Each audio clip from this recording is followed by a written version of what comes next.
하나님의 축복 여러분과 함께 할 줄로 믿습니다. 양옆 앞뒤로 반갑습니다. 아니 오늘은요 아니 그게 아니라 메리 크리스마스. 시작.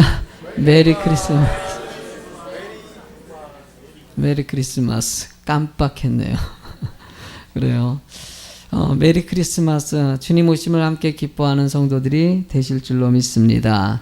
오늘 설교의 제목도요, 기쁨 가득한 성탄절. 같이 한번 읽어볼까요? 기쁨 가득한 성탄절. 예.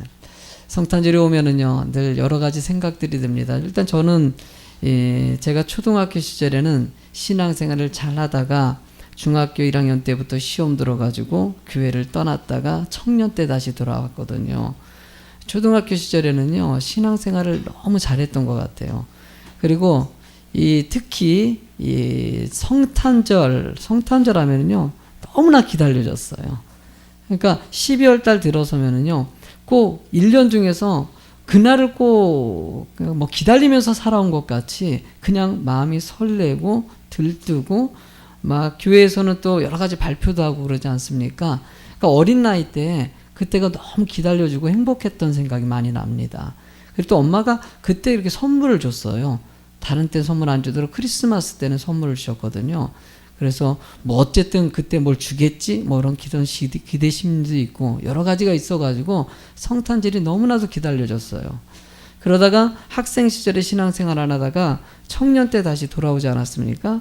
청년 때 돌아와서 크리스마스가 또 기억이 나는 거예요. 옛날같이. 그래서 청년회 때 끝나고 뭐 같이 이렇게 발표도 하고 게임도 하고 선물 교환도 하고, 제가 청년회 회장이 됐거든요. 회장 됐을 때 그 일을 진행했어요. 같이 이렇게 선물 교환도 해보고 막 이런 것도 하자.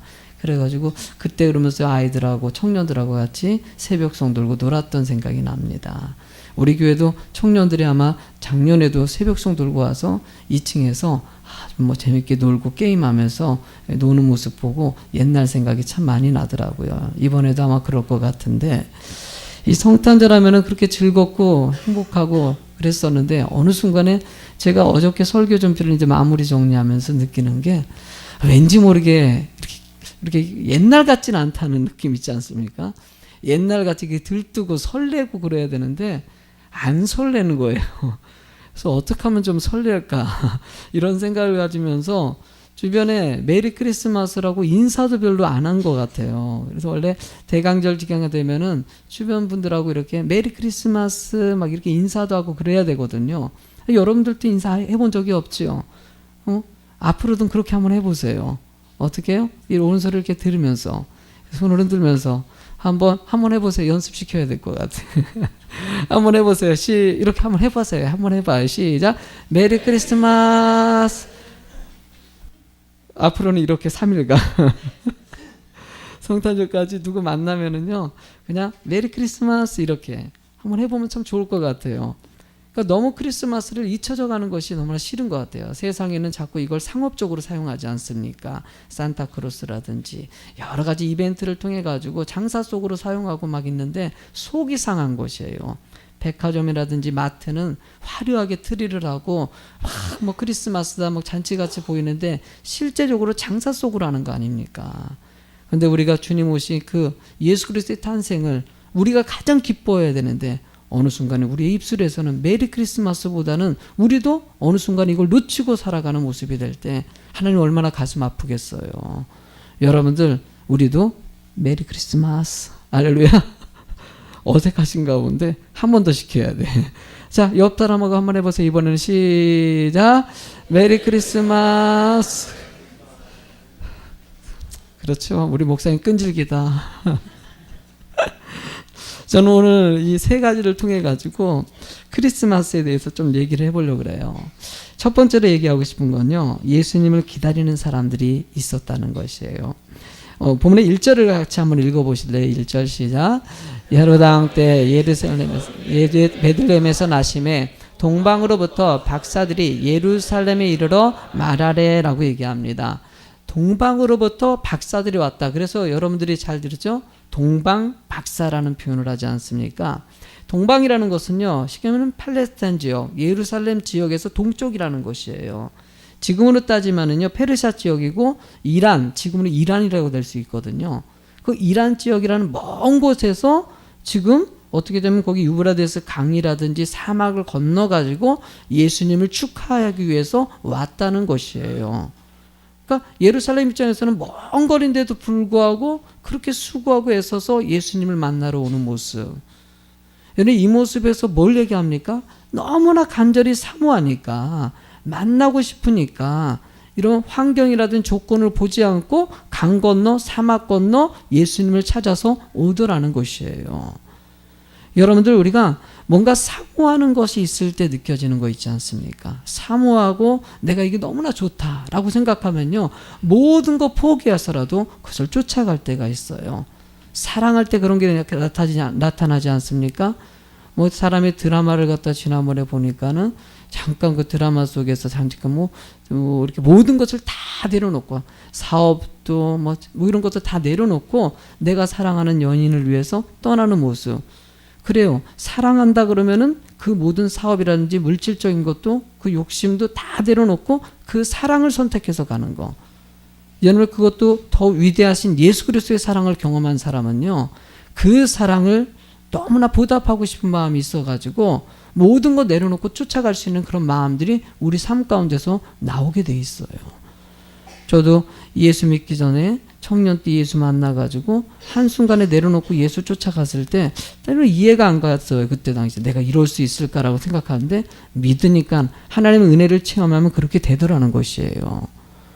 여러분들, 지난 어저께죠, 한국경제신문을 제가 보고 있는데 경제신문에 기사가 나왔는데, 그러니까 대통령이 1년 동안 한 업적에 대해서 표창장, 훈장을 주는 그런 거에서 나왔더라고요. 근데 거기에 강원희 선교사님이 사진으로 나왔기 때문에, 강원희 선교사님은 제가 잘 알고 있기 때문에 그 선교사님 나오면서 거기에 타이틀 제목이 어떻게 써 있냐면은 한국을 빛낸 영웅, 따뜻한 사회를 만든 우리 사회의 등불, 이렇게 하면서 그 대통령 국민훈장 모란장 수여식이 있었어요. 근데 이것을 지금 강원희 선교사님이 받으셨어요. 그 내용을 쭉 읽어보니까는요, 이분이 해외에서 한 공로가 너무나 크다라는 것이에요.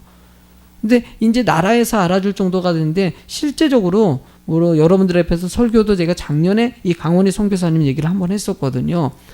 이 나이가 49세가 될 때까지 속초 지역에서 의사로서 그냥 조금 병원을 갖다가 운영하고 있었어요. 지역에서도 인정받을 정도로 병원이 너무나 잘 된 것이에요. 이렇게 잘되게 병원을 운영하고 있다가 어느 날 말씀을 듣다 보니까는 이웃을 사랑하고 나눌 수 있는 마음을 가지라는 이 말씀을 듣고 마음이 좀 찔렸던 것이에요. 왜냐하면 자기는 너무나 편한 거예요. 돈도 잘 벌고 많은 사람들이 존경도 받고 인정도 받고 있어요. 그런데 정말 다른 사람들이 힘들지 않을까, 막 이런 생각을 좀 해보게 된 것이에요. 그러면서 목사님하고 상담하면서 마음의 도전을 받고, 그래, 나도 지금까지 이렇게 행복하게 살았으니까 내가 가진 은혜를 가지고, 물질이면 물질, 재능이면 재능, 이거 가지고 나누자라는 마음을 가지고 일부러 어려운 길을 선택합니다. 네팔이라는 이 고지가 7,000m 높이면요, 고산병도 있고 위험성이 많은 지역이에요. 50세 넘어가지고 거기 가서 그런 일들을 한다는 것이 쉬운 일이 아니거든요. 그런데도 오직 하나님의 은혜 가지고 그 지역에 가서 25년이 넘도록 하나님의 사랑을 실천하고, 그리고 많은 어려운 사람, 처한 사람들에게 질병을 치료하는, 거기 처녀곳이라는 곳을 다니면서 그냥 물별 안 가리고 많은 사람을 치료했던 이 강원희 선교사님의 모습. 때로는 수술하다 보니까요, 상대방이 피가 떨어진 거예요. 피가 없어가지고 어떻게 방법 없다 보니까 자기랑 혈액형이 맞아요. 그러니까 수술하다가 자기 혈액을 갖다 수혈하면서 수술을 했던 이라. 어떻게 이런 마음을 가질 수가 있어요? 이런 마음을 했을 때 세상 사람들한테 이해를 못하는 것이에요. 왜 저 사람이 저렇게까지 할까? 그가 하나님이 나를 위해서, 예수님이 나를 위해서 십자가에 죽으시면서까지 나를 사랑했는데 내가 이 정도도 못하냐? 그는 일부러 어려운 길을 선택했지만은요, 뭐 교계에서는 이미 알아주는 사람이 됐지만 이것을 뛰어넘어 가지고 나라에서 영웅이라는 칭호까지 불려주면서 상을 받는 모습. 멋져요, 안 멋져요? 너무나 아름답고 멋있어요. 우리 인생에도요, 이분이 여러분 훈장을 받으고자 그 일을 했을까요, 여러분들? 아니에요. 훈장 받으려고 그 일한 것이 아니에요. 그냥 이웃을 사랑하는 마음 가지고 시작했는데 많은 사람들이 알아줘 가지고 훈장 받는 일이 생겼던 것이죠. 저도 우리 교회도요, 지난 주간에 우리 교회도 표창을 받았어요.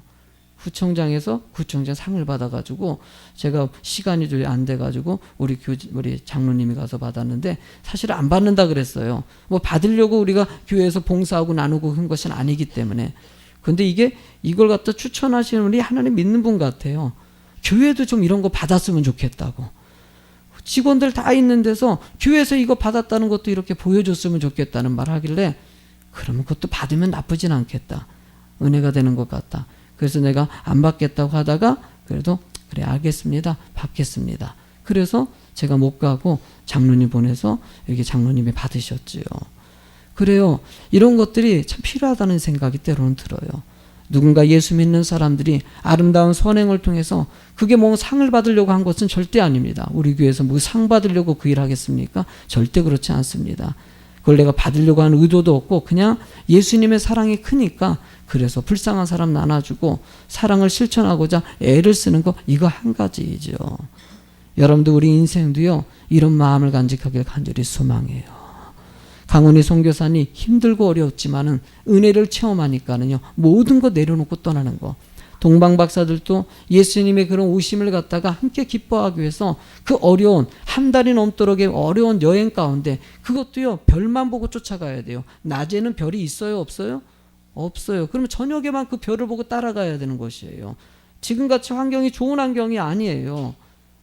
어둡기 때문에 자신이 보호할 수 있는 환경도 없습니다. 그런데도 불구하고 떠나는 동방 박사의 모습은요 오직 메시아를 경배하겠다는 마음이 그를 그렇게 가게 만들었다는 것입니다.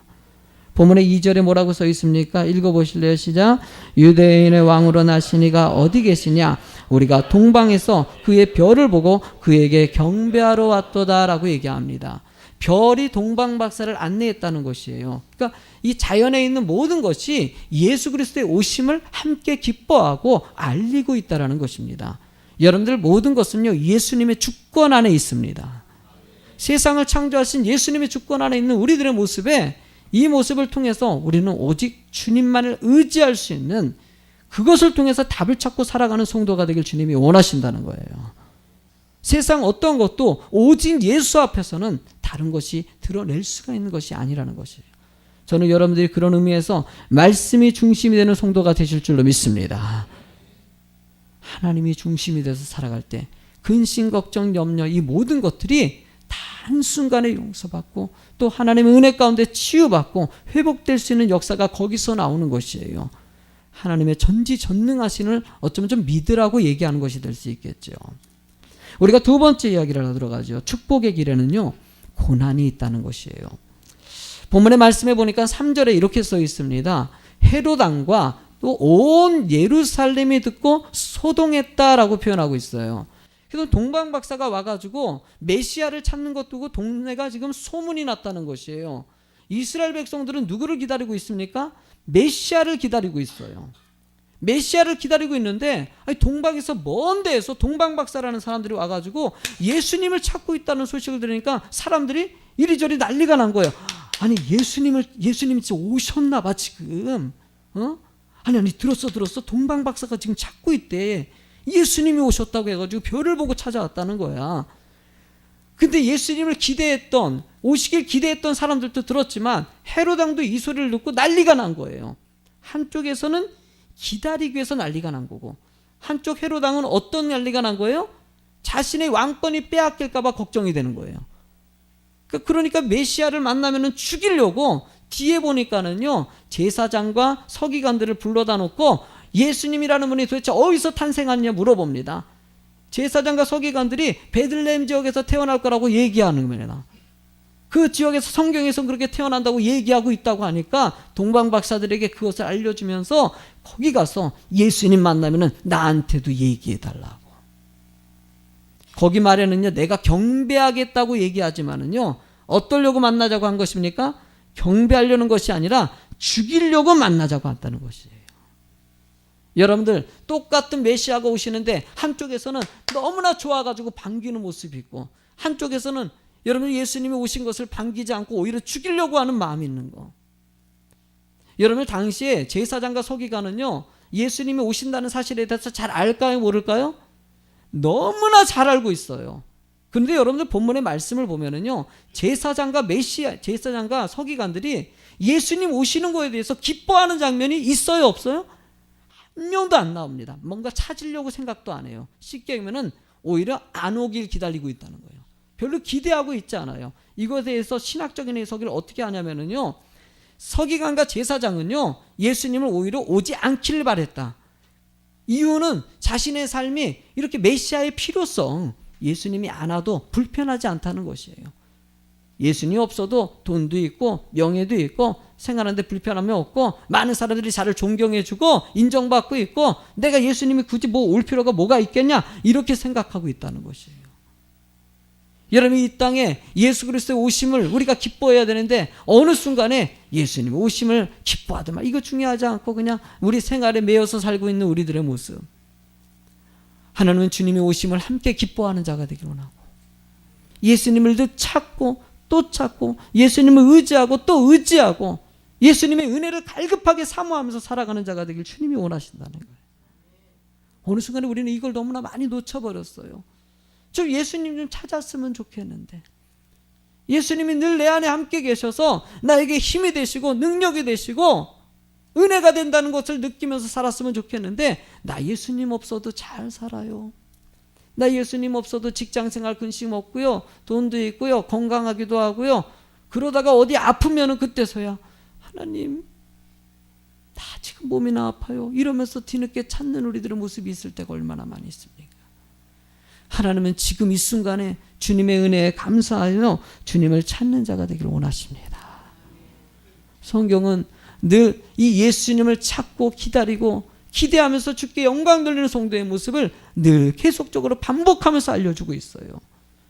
이사야서 11장 10절의 말씀을 보면은요, 한번 빌립보서 2장 10절과 이어서 한번 읽어보실래요? 시작. 그날에 이새의 뿌리에서 한 싹이 나서 만민의 지로 설 것이요 열방이 그에게로 돌아오리니 그가 거한 것이 영화로우리라. 하늘에 있는 자들과 땅에 있는 자들과 땅 아래에 있는 자들로 모든 무릎을 예수의 이름에 꿇게 하시고라고 얘기합니다.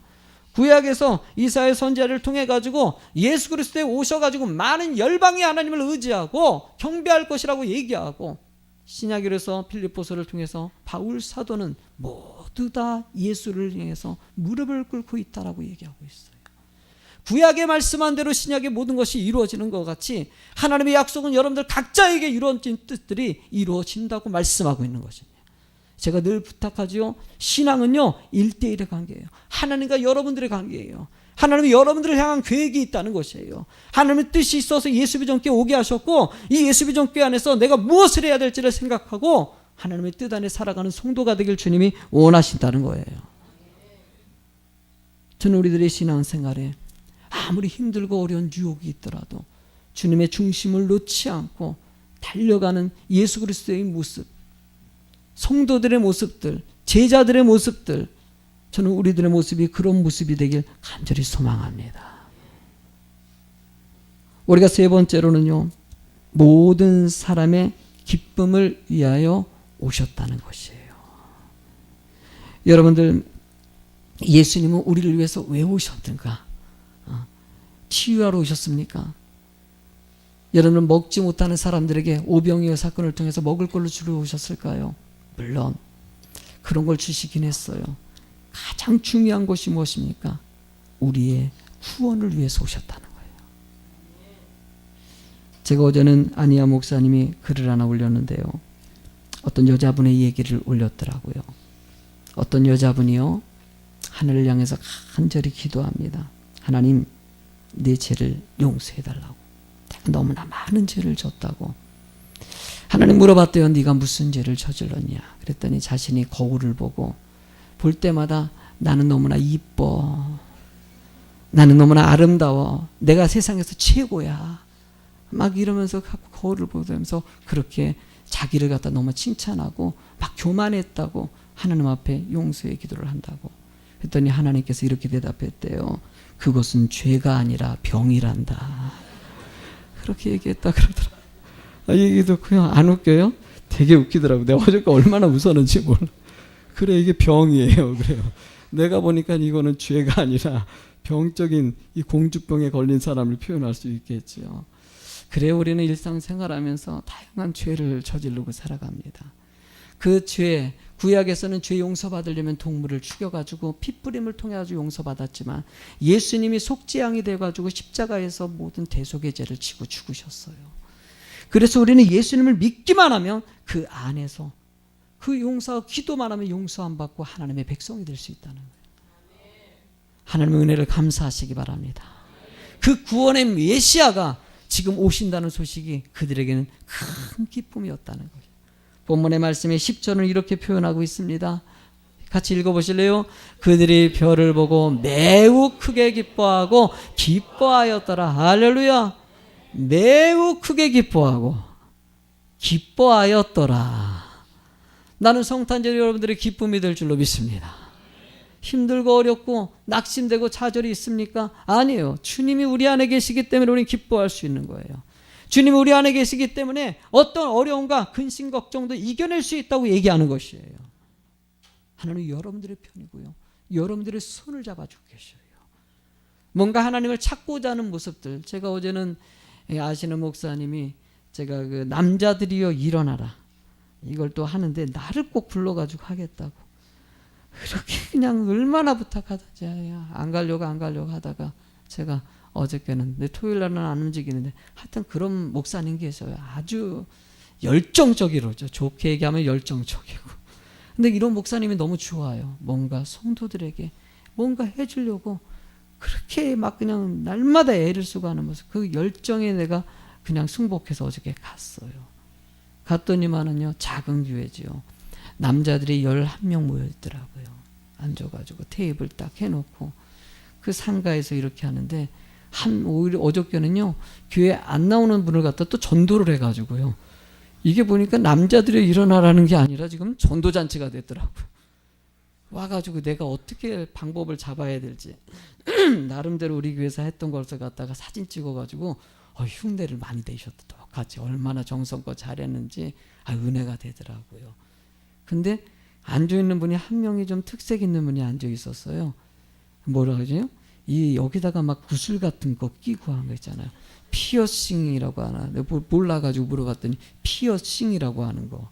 이걸 했더라고요. 이걸 갖다가 볼에도 했고요. 코에도 했고요. 이마에도 했어요. 귀에다는 당연히 2-3개 했고요. 그러면서 그분이 이렇게 뭐라고 하죠? 뭐 이렇게 몸에다가 이런 거 하는 거. 문신, 맞아. 문신. 그거 하는 사람이라고 그러더라고요. 그러면서 이거 오라 그랬대요. 그래서 와가지고 그래서 하면서 그랬죠. 여기 와서 어떠세요? 그랬더니 그냥 얼떨거리 앉아있대요. 내가 여기 왜 앉아있는지 이유를 모르겠다 그러면서 대충 끝나고 나서 내가 궁금한 거예요. 그래서 물어봤어요. 오늘 모임 가운데 이제 뭐 진행이 이런 거 쓰면서 교제하고 하면서 진행하고 끝나고 나서 물어봤더니 하는 소리가 그런 얘기하는 거예요. 뭔가를 느낌이 되게 막 마음에 짜릿함이 오면서 그러면서 뭔가 하나님이 나를 찾는 것 같다고 그런 얘기하는데 참 은혜가 되더라고요. 한번 예배를 드려봐야 되겠다. 이런 얘기를 하니까 내가 잘 갔다 라는 생각이 드는 거예요. 그래요. 그 속에 내가 보니까는 얼굴 모양도 그렇고 막 붓으로 보니까 내가 심란했어요. 이분이 무슨 생각을 갖고 있나 궁금하기도 하고 나름대로요. 그의 인생 가운데 하나님을 찾고 싶어 하는 것이 있는 거예요. 자기는 교회 한 번도 안 갔대요. 그날이 처음이래요. 거기 보니까 선생님이 교인 중에서 의사 선생님이 계신대요. 그 의사 선생님이 오라고 해서 의사 선생님 말만 듣고 온 거예요. 지금 와가지고 의사 선생님 오래니까 좋은 데고 맛있는 거 준다 그러니까 오고 옷 준다니까 온 거예요. 그랬다가 거기를 통해 가지고 예수님을 조금 더 느낄 수 있었던 것 같다는 소리 들으니까 얼마나 은혜가 되는지. 그 인생이 이제는요, 힘들고 어려운 것이 눈에 보이더라고요. 눈빛에서 느껴져요. 그 인생이 이제는 축복의 인생이 저는 될 줄로 믿습니다. 여러분들 11절의 말씀을 읽어보실래요? 시작.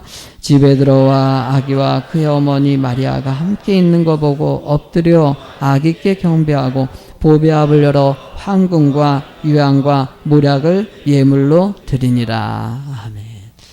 여러분 너무나 기쁘고 너무나 행복하고 너무나 좋으면은요 뭔가 주고 싶은 마음이 생겨요.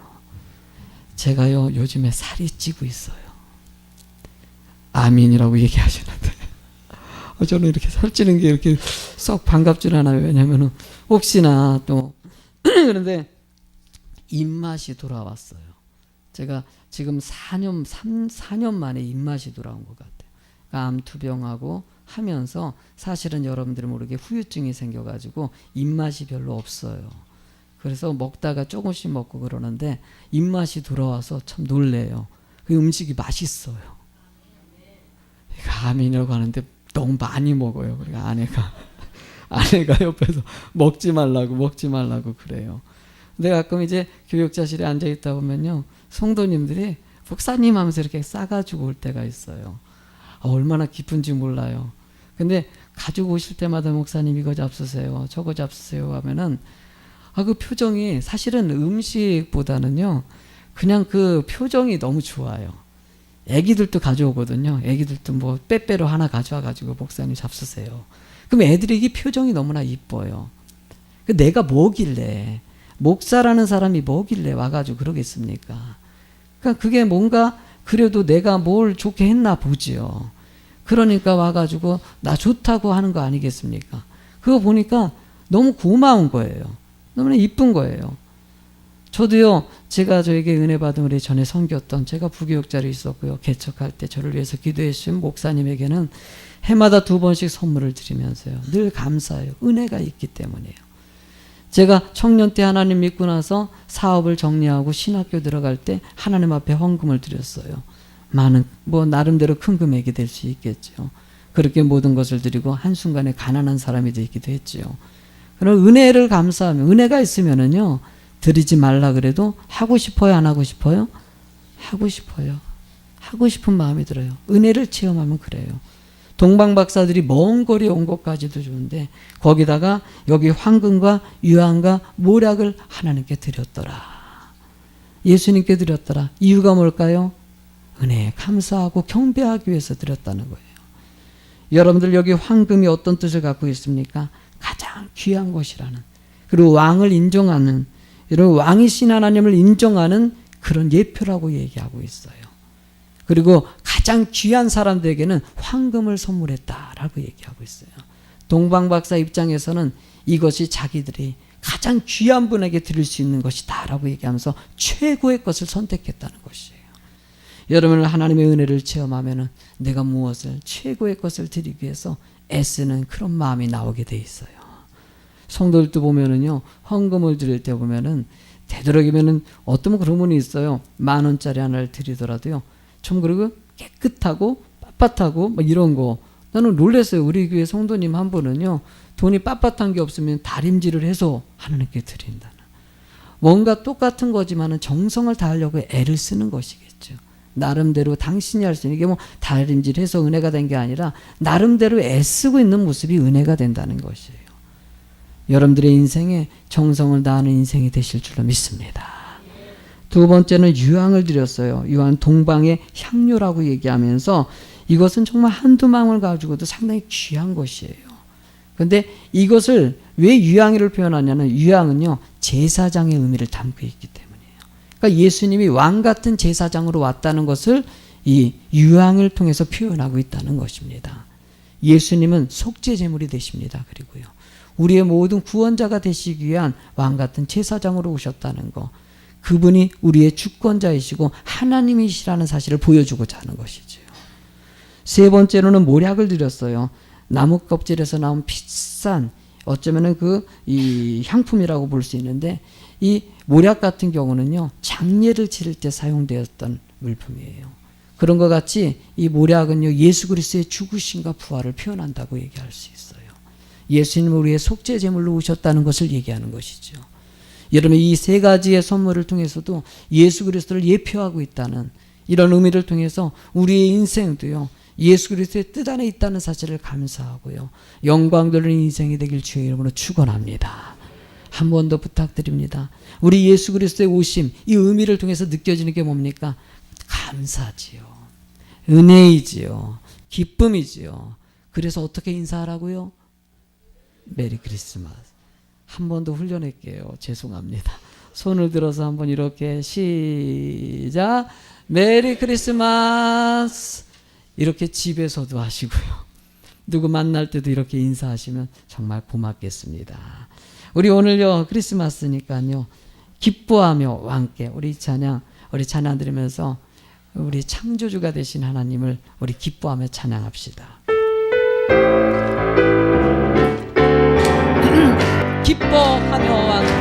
기뻐하며 함께 노래 부르리 소리 높여 할렐루야 할렐루야 부르리 주님 앞에 나와 찬양 드리며 우리 주님과 함께 기뻐하리라. 나의 창조자 나의 구원자 가장 귀한 나의 예수님 찬양합니다. 찬양해요. 나의 치료자 나의 선한 목자 되신 예수 나의 주 찬양. 우리 다시 한번 기뻐하며 함께 노래 부르며 기뻐하며 함께 노래 부르리 소리 높여 할렐루야 부르리 주님 앞에 나와 찬양 드리며 우리 주님과 함께 기뻐할 나의 창조자 나의 구원자 가장 귀한 나의 예수님 찬양해요. 나의 치료자 나의 선한 목자 된 예수 나의 주. 자 우리 한 번 더 나의 창조자 나의 구원자 가장 귀한 나의 예수 찬양합니다. 아멘 나의 치료자 나의 선한 목자 되신 예수 나의 주 찬양. 예수 나의 주님을 찬양합니다. 예수 나의 주 찬양합니다. 우리 같이 기도할까요?